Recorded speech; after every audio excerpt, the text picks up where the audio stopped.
सांसद साहब से आग्रह करूंगा कि आप माइक पर आएं और वक्त बहुत ज़्यादा हो गया है, 5 मिनट में अपना संदेश लोगों के सामने रखें। मैं सांसद जी से आग्रह करता हूं कि आप माइक पर तशरीफ लाएं।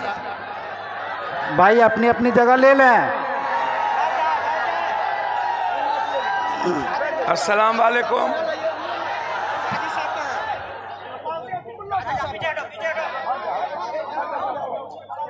आप इस देश की एक सबसे बड़ी ऐसी ताकत है जो संविधान को भी आप दिल की गहराइयों से मानते हैं, उसे आप कभी भी मुल्क में जितने ऐसे विचार वाले लोग हैं, चाहे वो अंबेडकरवादी हो, चाहे वो सनातनवादी हो, चाहे वो इस्लामवादी हो, चाहे वो सिखवादी हो, कोई भी ऐसा मुल्क जो बुद्ध को, अंबेडकर को मानता हो, संविधान को सबसे ज्यादा सम्मान इस दुनिया में उसने किया जो अपने इस्लाम या अपने धर्म को इंसानियत के चश्मे से देखा, जिसने मुल्क को अपने भारत के लिए, आज नहीं, मैं बार बार कहता हूं, आप मेरे बुजुर्ग हो, आप मेरे खून हो, आप, मैं दुनिया का उम्मीद देखता हूं, आप हमारे इस मुल्क के संविधान के एक विश्वासी ऐसी ताकत की जमात हो जो दुनिया की खिदमत करते हो। आप अलग नहीं हो, आप हमारे खून में हो, हमारे सांसों में हो, हमारे जज्बात में हो। मैं बार बार कहता हूं कि मोदी साहब, मुगल इस मुल्क में दुनिया में सबसे ज्यादा शासन भारत में किया, तब यह मुल्क और हमारा सनातन और हमारा हिंदू कभी खतरे में नहीं था। मोदी जी, अंग्रेज ने जब हम पर राज किया तब इस मुल्क के सनातन खतरे में नहीं थे। मोदी जी, नेहरू जी से लेके गांधी, सुभाष चंद्र बोस, भगत सिंह, अशफाकुल्लाह, अब्दुल हमीद जैसे, मौलाना आजाद, डॉक्टर राजेंद्र बाबू, झांसी की रानी, चंद्रशेखर आजाद जैसे लोगों ने, मनमोहन सिंह जी के समय तक जिसने इस मुल्क को बनाया और मुल्क की हिफाजत की, संविधान से चले, तब तक इस देश का सनातन और हिंदू खतरे में नहीं था।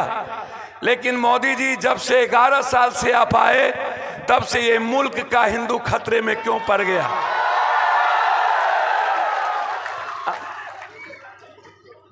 मैं, हमारे भाई, एक मिनट, मैं 2-3 बात कहना चाहता हूं, आप समझिए। नफरत इन्हें मुसलमान से नहीं है, नफरत इन्हें इस देश के हर गरीब से है, चाहे वो दलित हो, चाहे वो ST SC हो, चाहे वो EBC हो। और मैं आपको बता दूं, इस्लाम कब आए और बौद्ध धर्म कब आया, और बौद्ध धर्म आने के पीछे इस्लाम नहीं था, वह मुल्क के गरीबों पर जब जुल्म हुआ, मुल्क के इंसानियत पे जब जुल्म हुआ, मुल्क बनाने वाले मूलवासी, आदिवासी और गरीब पर जब उसकी संस्कृति पर, उसके जीने के तरीके पर, उनके जीने के अधिकार पर जब हमला हुआ, तब एक विचारधारा इस दुनिया में आई जिन्होंने शंकराचार्य से लेकर के एक ऐसी विचारधारा का खिलाफत किया जो मनुस्मृति को जिंदा रख के इस मुल्क के बनाने वाले लोगों को मिटाना चाहते थे। तब बौद्ध आए, तब इस्लाम नहीं था, और इस्लाम ने कोई विरोध नहीं किया था। बौद्ध के बाद इस्लाम आए। आपका जुल्म कब बढ़ा? इस मुल्क के इंसानियत पर हमला कब हुई? इस्लाम के पहले। इस्लाम ने इस दुनिया में जब आए तो उन्होंने भी एक रास्ता दिया इस मुल्क को, इस दुनिया को जीने का, इंसानियत को पैगाम दिया। जब जुल्म बढ़े थे तब जाकर के इस्लाम आए और उन्होंने पूरी दुनिया के उन जुल्मों के खिलाफ मोहब्बत का रास्ता देकर इंसानियत को जीने का अधिकार दिया। आपसे मैं एक बात बता देना चाहता हूं। अभी हमारे कोई मित्र कह रहे थे, मैं आपको 2-3 बात वाकया बता दूं। एक बड़ा वाकया, जब ये कोरोना के समय जमात के खिलाफ इन्होंने नफरत पैदा करने की कोशिश की, साद के खिलाफ इन्होंने एक सवाल खड़ा किया। मैंने उस वक्त भी कहा था, ये मुसलमानों के दुकान पे, चाय के दुकान, सब्जी के दुकान, केला के दुकान, पान का दुकान, दूध के दुकान, परचून के दुकान पर आप नफरत पैदा कर लोगे, आप थूक फेंकवा दोगे। लेकिन मोदी जी, जमात के बारे में आपको जानना है तो आप डोभाल से जानिए। जमात इंसानियत का एक वो रास्ता है जो पूरी दुनिया को सच्चाई के रास्ते पे चलने की बात बताता है। और इन्हें साद को गिरफ्तार नहीं करना था, ये जमात के खिलाफ नहीं थे, ये मैं आपको बता दूं। इनसे इन्हें नफरत करवाना था इस देश के मुसलमानों से। ये मुसलमान का कुछ नहीं बिगाड़ सकते, ये सनातन का भी कुछ नहीं बिगाड़ सकते, ये संविधान का कुछ नहीं बिगाड़ सकते। यदि इन्हें मुसलमान का बिगाड़ना होता तो जब ये जाता है गल्फ तो ये भीख मांगता है, जब ये अरब जाता है तो ये पैर पकड़ता है, और जब ये बांग्लादेश जाता है तो ये शेख हसीना से मोहब्बत करता है, और जब ये हमारे मुल्क में आता है तो हमारे ही संविधान मानने वाले और देश बनाने वालों से ये नफरत करता है। इसे नफरत मुसलमान से नहीं है, इन्हें मुसलमान को सिर्फ एहसास करवाना है। ये मैंने कई बार देखा, एक बार नहीं।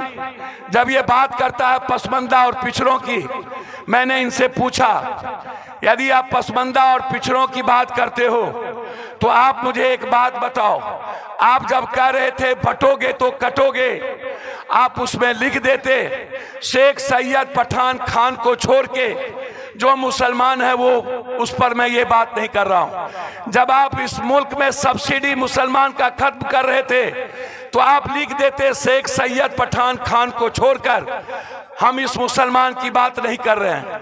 जब आप IMM के सारे पैसे किशनगंज मुस्लिम यूनिवर्सिटी का ले रहे थे तब आप कहते कि पसमानदा मुसलमान पिछड़ों की बात मैं नहीं कर रहा हूं। जब आप मस्जिदों पर पर्दे ढक करके जिस वक्त आप छत पर और सड़कों पर नमाज पढ़ने की बात आप बंद कर रहे थे तो आप कहते कि हम पसमानदा और पिछड़ों की बात अलग कर रहे हैं। जब आपको कहा गया सीधा सीधी कुंभ के मेले में मुसलमान का नहीं लगेगा दुकान, तो आप सीधा कहते कि सैयद शेख पठान का मुसलमान नहीं लगेगा, पिछड़ा का लगेगा।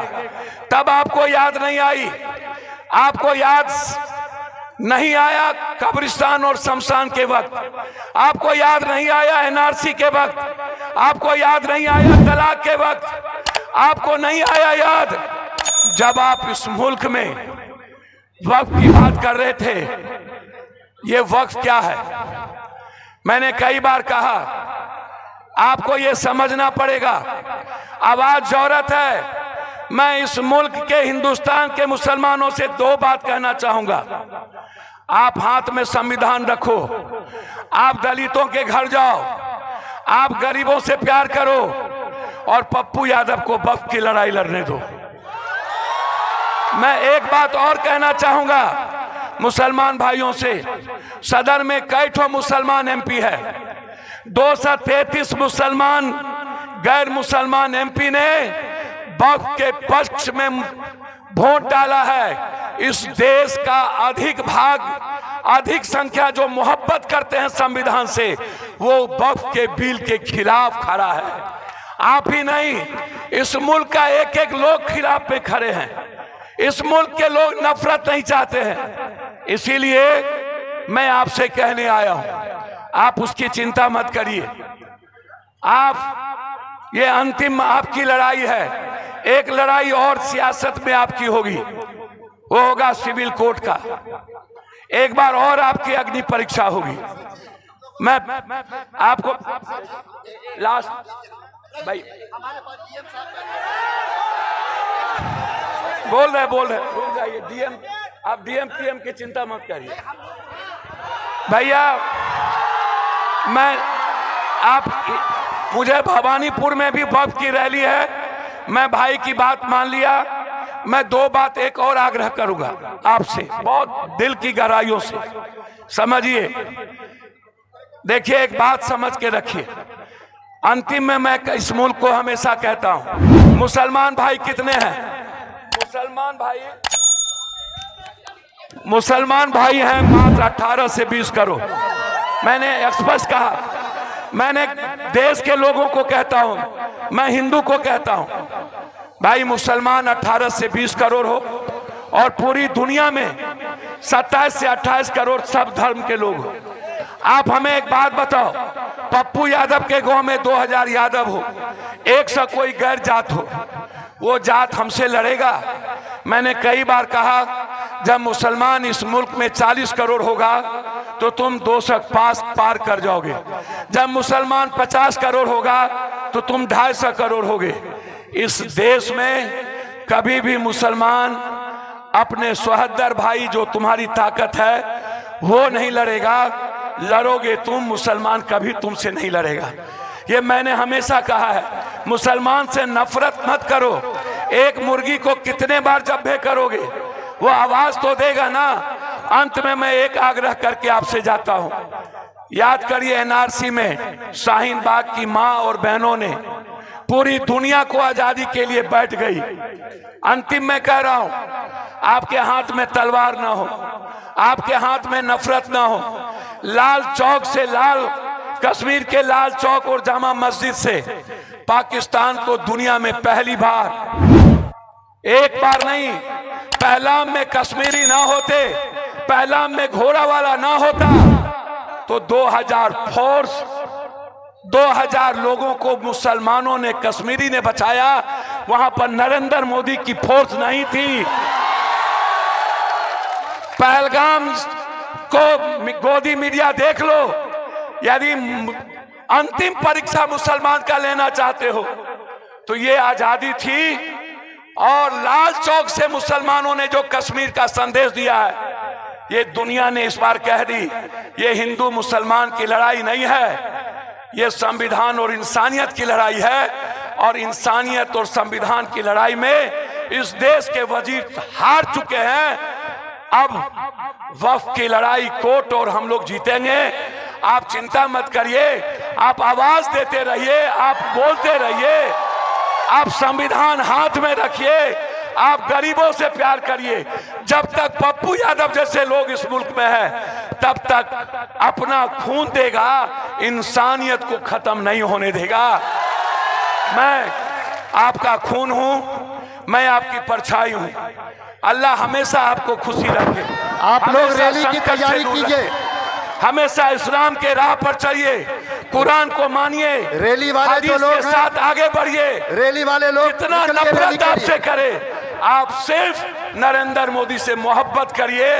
वो जितना नफरत